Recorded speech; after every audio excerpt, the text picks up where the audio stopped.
Okay, so today is September 1st, and I am really excited that you guys are here and that you're listening in if you're on the phone. But, it's stressful and exciting at the same time to start a new month as a coach. I know that seasons change and we get nervous and excited at the same time for different reasons or another, but this is always a fun time for most people to start into the fall and to start in with school consistency and to start in with sports. So I think a lot what put it on my heart is because probably this year more than any other year, I feel like I have really focused more on recruiting coaches that I would love to go on vacation with. I would love to spend a lot of time with and growing my relationships with my coaches that I've already had and making them just more special and more valuable and more on a friendship basis. And that's what I absolutely love about this business. And last fall when I went to, and probably the reason why I started doing this is because Eric Worre, when I went to his Network Marketing Pro conference, it kind of opened my eyes to a way of recruiting that I had never really paid much attention to, because some examples in Beachbody that I vividly see quite often is just add whoever to your team that will say yes. Just add people that just will do, even if they just do it for a month, just add them. And I have never understood that. And I look at people's network of people, and I noticed it at Summit that you can tell who belongs to who because of the kind of people that they have connected with, I guess, or people that have been drawn to them. And I looked at my group of coaches and I just thought, I see these beautiful, happy, healthy, strong women that I probably couldn't pull a complaint out of them. And everyone except for me looked clean, I think, because I gave shower time to everyone. And I think Jelena would probably say, I think she told me I was gross. I can't tell you how many times. But I think that it's really important to know how to recruit people and to know what you want for your team and to look towards the future and think who you want to spend time with, what you find valuable in other people, and how you want to proceed with that. So what I did at the beginning of the year that I would recommend that all of you do is if you may or may not have done it when you were in your college years, but I thought it was kind of cheesy, but I don't think it's so cheesy now, because business relationships are like marriages, and you want them to flow somewhat like that. And pretty much every successful coach that I see, their diamonds are some of their best friends, and they're going on trips with them, and they're planning getaways with them, not even coach trips, just getaways with them. And I'm like, yeah, I kind of like that, because those are the kind of people that I have recruited. And so if you think about the kind of people that you enjoy being around, make a list of those qualities that you enjoy about people. Because I have not done it on purpose, but I have recruited people that are self-driven, they're self-motivated, they pretty much work on their own. They don't ask a lot of questions on a general basis. And sometimes I think, where are they? Well, they're pretty much doing what I did to Kelly. And I still don't show up in Kelly's group. And when some of my coaches say, oh, did you see what Kelly posted? I'm like, I didn't, because I don't know, because I'm too busy with my own team and my family. So the couple of things that, I strive for as a leader is to be an example and to lead by example. And, growing those leadership skills of being present and sharing value and doing the things that you want to see in other people is really important.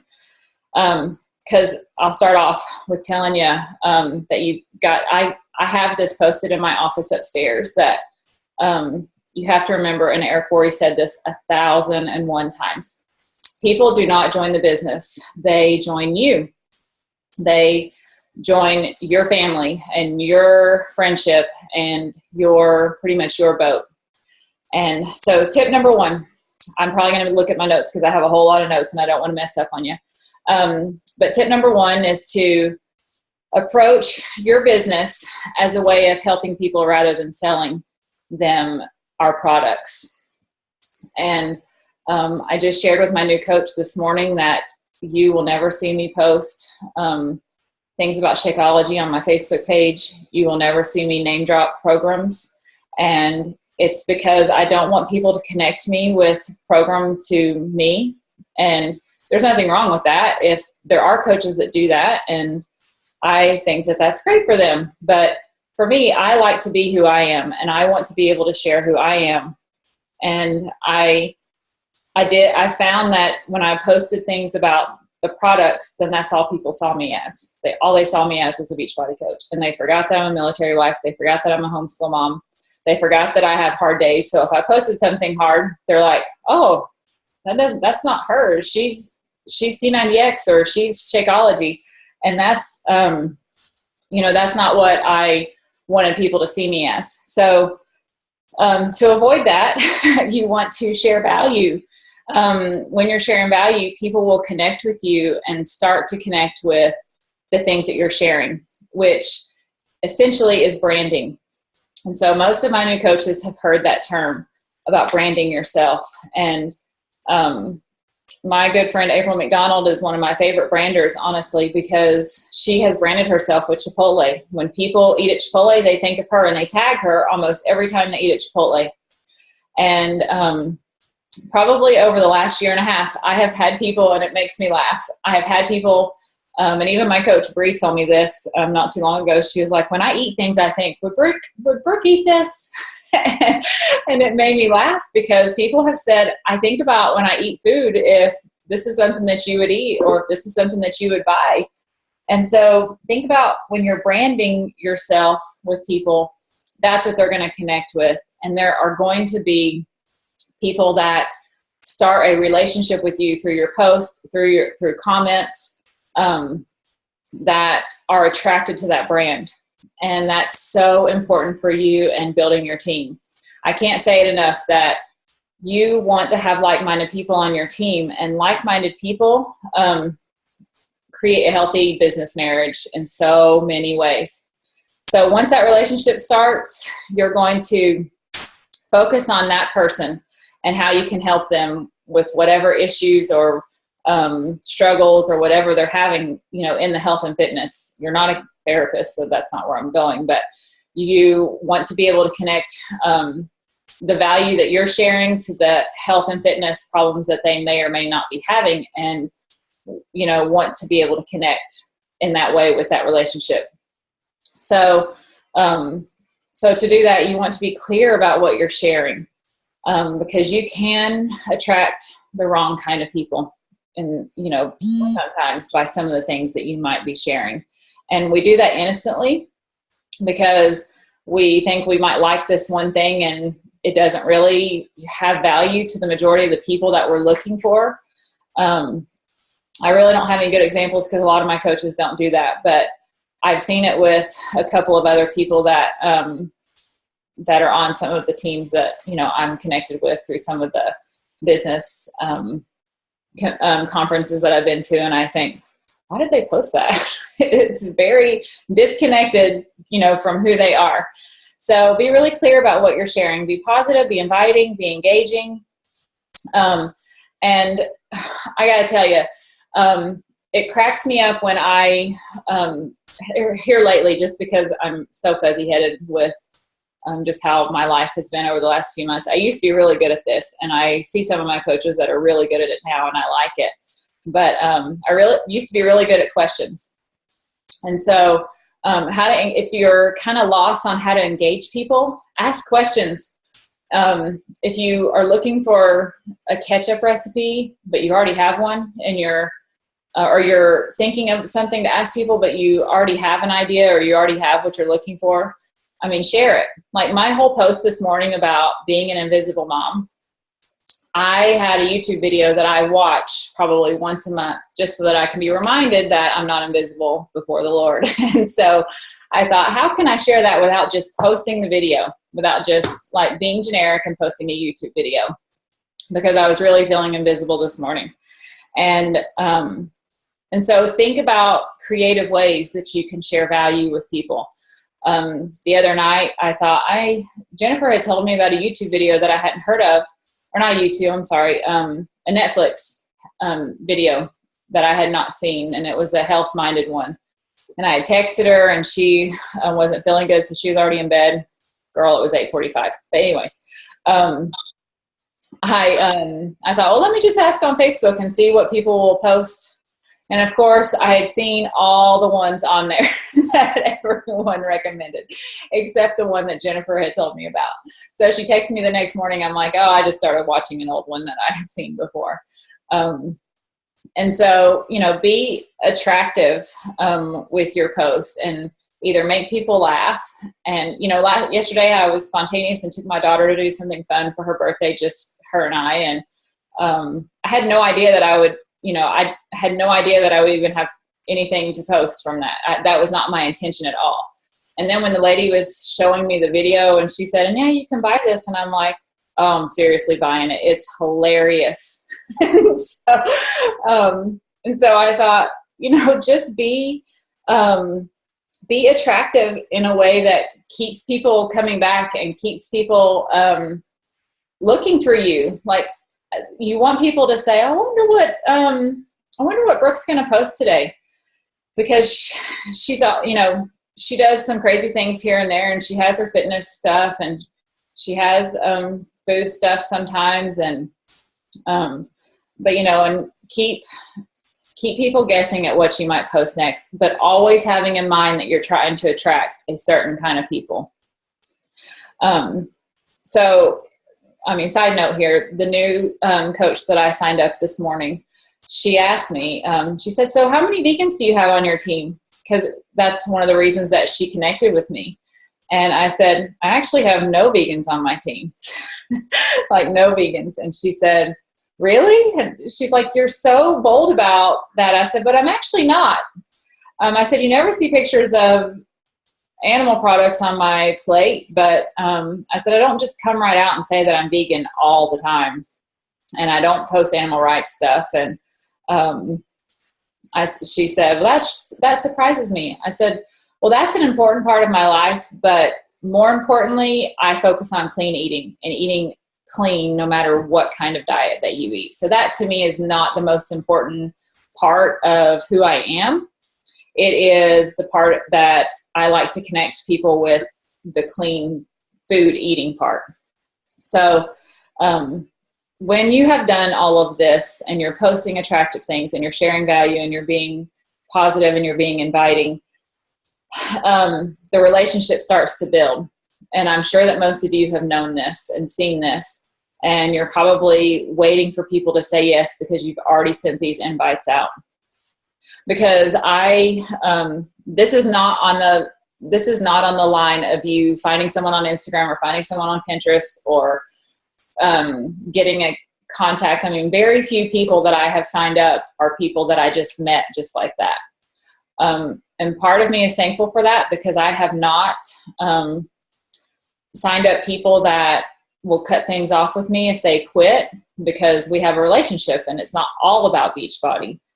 So, some of my coaches that have quit, we still talk and we still share healthy things together, and that's okay. Like, I never want it to be something that burns a relationship, and it's not the foundation of our relationship.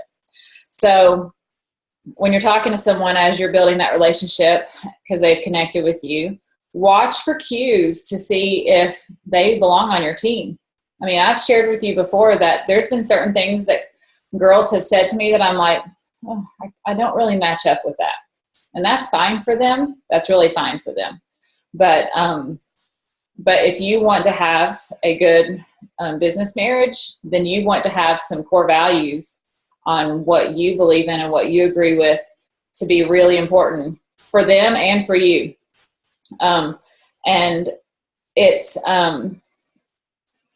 just makes a happy situation altogether. So, I mean, one of my core values is that I'm a Christian, and the majority of people understand that and know that. And I know that I have some coaches that are not, and that's okay. But they don't criticize me for it. And I don't criticize them for it. But if it ever became a problem, we probably would part ways in some way or another, just because that's not something that I'm willing to bend on. It will always be the kind of leader that I am. So you want to really be sure of the kind of people that you're going to add to be with you. And if you can spend time with them, if you agree with things that they agree with. So my next tip is when you're talking to them about coaching. So when you get to the conversation part and you're talking to them about the business and you're sharing that with them, it hopefully is not going to come up. I mean, you don't talk about getting married to your spouse on the second date. So that second conversation that you're having with someone to get to know them is probably not going to be about them signing up to coach. But it may be if it's gotten that far.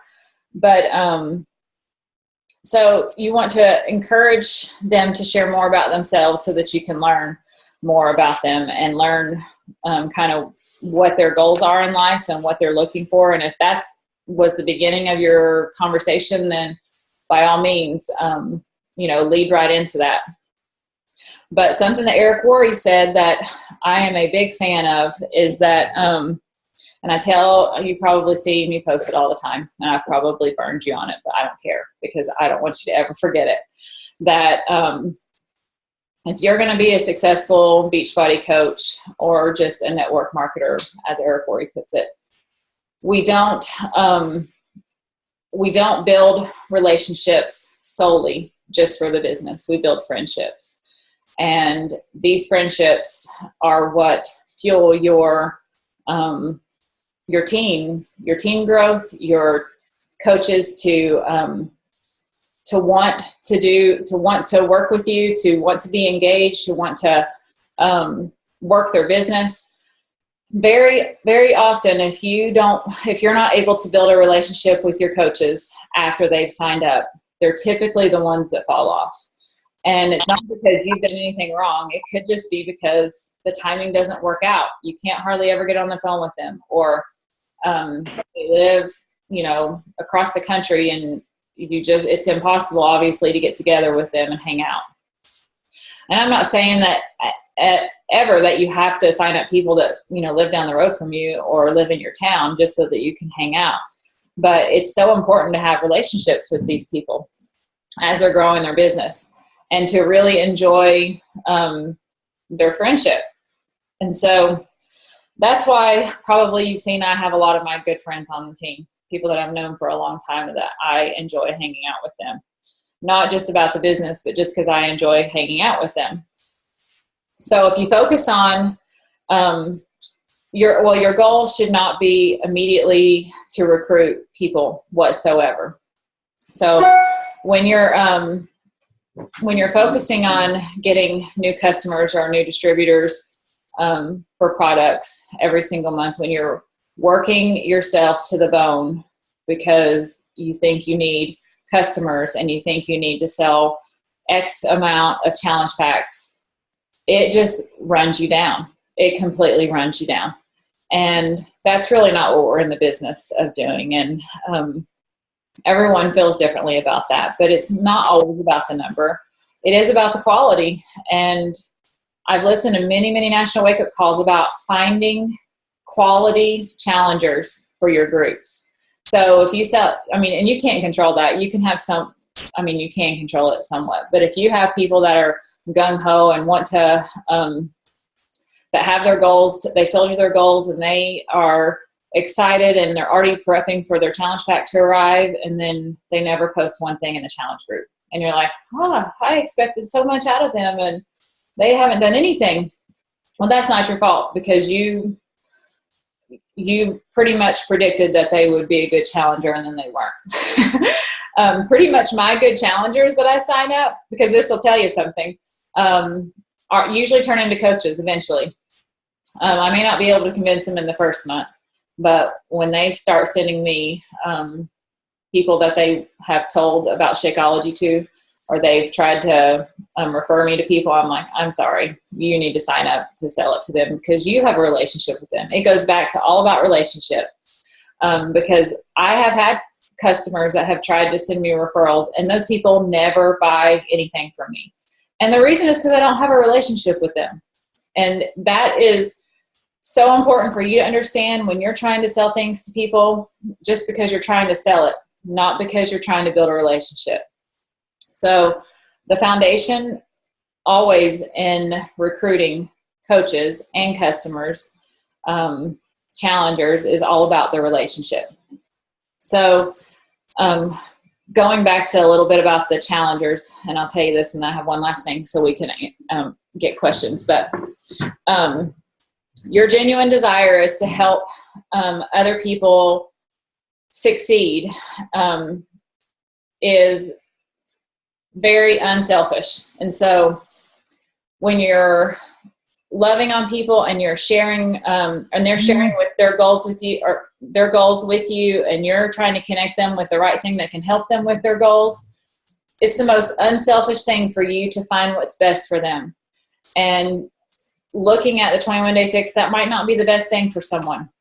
So find what's the best thing for them, and that will be the most honest, paying it forward attitude that you can have in this business.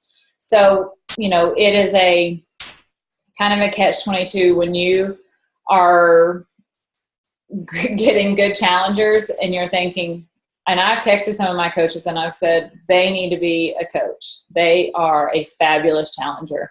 They help me and they're not even a coach. And it was super cute when, I think it was on Sunday, because so many people on my team thought that Jenna Fish was already a coach. And I thought, I never announced her. How do people think that she's a coach? But I kept getting probably 2 or 3 messages the last few days after I got home from Korea, and they're like, oh, I'm so glad to have Jenna on the team. And I was like, she's not a coach yet, but I'm trying to get her to be a coach. And then Carla came over to work out, and she said, yeah, my new coach wants to talk to that Jenna. I said, she's not a coach yet, but I'm trying to get her to be a coach. So, it is so important to find those good people that connect with who you are. And they're almost like, you could almost, Rachel, you and your sister, I'm like, gosh, they are like 2 peas in a pod. And I think that's what you want for your team. When I look at my team, and even at Summit, we're all different. And Bree's very girly girl, and Jelena and I are kind of tomboyish, and we don't spend a lot of time in the bathroom. And I swear Bree took about 30 minutes to get ready, and Jelena and I are like, oh, done in 5 minutes. We're ready. But overall, we have the same type of heart to help people, and the same type of unselfish motives that just made me so happy. So when you look at your list of the kind of people that you want to recruit, think about building relationships with those kind of people and what that can turn into 3 months from now and 6 months from now. I honestly can say I never found that on Instagram. I connected with people on Instagram to Facebook and started seeing things on their Facebook feed, and I'm like, we do not have a good foundation together. A sweet girl that I connected with, that I thought I would talk to about coaching a year ago, she just posted about how awful our military is yesterday. I'm like, do you know who I am? And I'm so glad that I didn't ask her to be a coach, because I saw who she was. So you want to think about that, your list. Let me unmute everybody. You might have to, my thing is not working so good today. All right.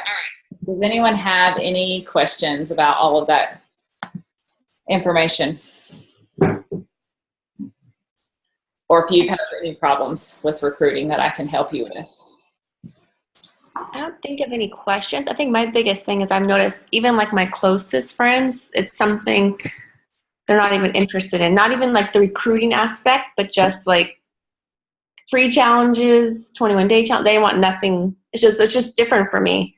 I'm like, it's free. And I don't even ask friends or push it on them, but it's just surprising that they don't want anything to do with it. Like none of my challengers or coaches are close friends at all. So it's different. Well, it was like that for me in the beginning and for a long time, probably for my first year of coaching. Yeah. And I'll tell you, the reason why it made me switch gears is because I felt very lonely in it. Mm-hmm. And that's I thought, gosh, I have like 12 coaches and I feel like I'm all alone.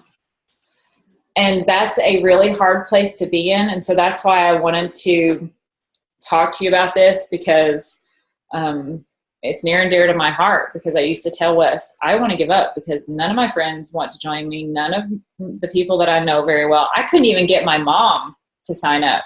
She's like, I just order Shakeology. I'm like, oh, can't you just do it? But I thought I've got to change the way that I approach people. And I think Jelena may have said it before on her team call, but I never talked to her about it. And she is one of my nearest longtime good friends. I never talked to her about it. She didn't even know what I did because she was never on Facebook. And so I think if people are very resistant to it, taking them out of the circle and start building relationships with people that you connect with on Facebook. And that even takes adding people to your contact list, and not dropping off those old friends because they're always going to be your friends, but finding new friends that you connect with, and feeling like you almost can't live without them after a certain point that you've gotten to know them. And you're like, gosh, I love having them in my boat. Like I love having them in my boat. And feeling like that about people and making it that relationship so important to you, they're going to warm up to this because they see the relationship and they see the benefit of being connected with you in this. So it's just a small season. I saw some of you nodding your head when I talked about how lonely it feels, but I will tell you that I've been there. And I have had many nights where I felt like I didn't want to wake up and do it again because I thought, I don't have my people. I don't have my people doing it with me. And it took being really patient and being really patient with God and being really patient with those people and being really patient with yourself, because this is not an overnight thing. And we can be angry and upset all day long if our sisters and our cousins and our parents, they don't want to join, or our brothers. I don't know if she'll ever watch this. She probably won't. But I even have a sister-in-law that I gave free Shakeology packets to, and she orders Shakeology from someone else. And her brother and her sister-in-law are coaches, and she orders it from somebody else. So we all have our stories. And I'll tell you that pray like crazy, because God has brought the most amazing people into my life slowly and surely, because I didn't give up and because I didn't stop. Even through that loneliness, I think God works in you on how to persevere and to be patient for the right people to come. And you'll go through some people that you probably think, well, they might not stick around. And they were business companions for a little while. And we all have those people. It's very rare that coaches don't, but finding the rock stars that are going to stick around for a while are really what you're waiting for. So don't give up. All right. That was a long answer to that, but it was deserved. Anyone else? Just a little share. Last week when Jennifer did the team call, I think she had titled it something about becoming a butterfly. Mm-hmm. And that's how I got my cousin to finally say yes. Awesome. Because I was listening to Jennifer, and a lot of things that she was saying was really resonating what my cousin had gone through. And so I sent her the link and said, you need to watch this. So, I just felt like the Lord told me just to send that along. And she watched it and she said, all right, this is God. She said the butterflies and everything is just, the Lord's just lined it all up. And so she texted me yesterday and said, all right, I'm signed up. And I didn't even help her through it. She didn't give me a warning. And I'm like, are you on my team? She's like, of course. So That's such a and it's and it's been, months that I've been working with her. So well, you heard both of those girls' story. Rachel's on, and I'm not sure if Jennifer's on. I think there's another page of people, but that I wrote down, and I hope that all of you have wrote down a list of some of your best friends that you want on your team. I mean, I still have a list. I probably still have 10 to 12 people that I had in college and that I've had through the different places that we've lived that I still find to be very quality people that I enjoy spending time with. And they've yet to say yes. And some of them, won't even listen to me if I even talk about anything. So, and that's 3 years into it. But you'll hear that even Meg Wazinski, or I hate saying her maiden name, I'm sorry, but I can't say her married name. I learned how to say her maiden name finally. But she said that there were people in her, when she got married a year or two ago, I mean, she's been a coach for 6 years. She said that there were people in her wedding party that still picked at her about how stupid it was that she's a coach. And she is a millionaire. And they still pick at her for being a coach. And they still think that it's silly and stupid. And so it doesn't matter how successful that you are. People will still be critical and still not want to be a part of it. So I want to tell you really fast because I sent a message to April yesterday that I did something out of my comfort zone, that I have a big no not to do. And that's how I met this coach that just signed up. But I had commented on something on Amy Silverman's post about, because she's moved to Costa Rica and she was talking about the food that she's having to eat. And I said, oh yeah, I just had to bend really a whole lot while I was in Korea and eat things that I would never ever eat here, just because that was all that was available and I was starving. And it was not easy. And so I said that, and Jessica commented on my comment. And so we kept chatting back and forth on Amy Silverman's post. And so she eventually, we friended each other and started talking, and we couldn't stop talking. Like, she is precious. And like a relationship grew in over 2 days that I'm like, gosh, I can't wait to go back to Korea and spend time with her. And so our husbands aren't stationed in the same place. And I would have I'd have never met her in any other way. But I thought, I'm just going to comment because I can totally relate to Amy Silverman. And I hardly ever comment on top coaches stuff. And so that's just an example for you to take yourself out of your comfort zone and do something that God might be nudging you to do, because you never know how you can meet someone that will just make your life better in one way or another. So that's what will be my challenge. If I can just challenge you to, if you're not finding good ways to make contacts with people, good people and people that you want in your boat, not just Success Club people and not just commission people. I'm talking about good people that you want to spend time with. Do something out of your comfort zone and put yourself in a position that feels really uncomfortable for you to meet. And not because you think you're going to meet people, but just because. Start teaching yourself to do things out of the norm so that you can meet new people and connect with people. So that's my takeaway that's your takeaway with this, because we don't do that enough. We get in our rut and we do the same thing over and over and over. So do something that you wouldn't normally do today. All right. Anybody else have a question? We've gone over a little bit of time. I'm sorry. kind of talked a lot. I haven't seen you or talked to you in 2 weeks. I missed you guys. Thank you guys for being on the call. I appreciate it. Thank you. Thank you, Brooke. You're welcome. Have a wonderful day.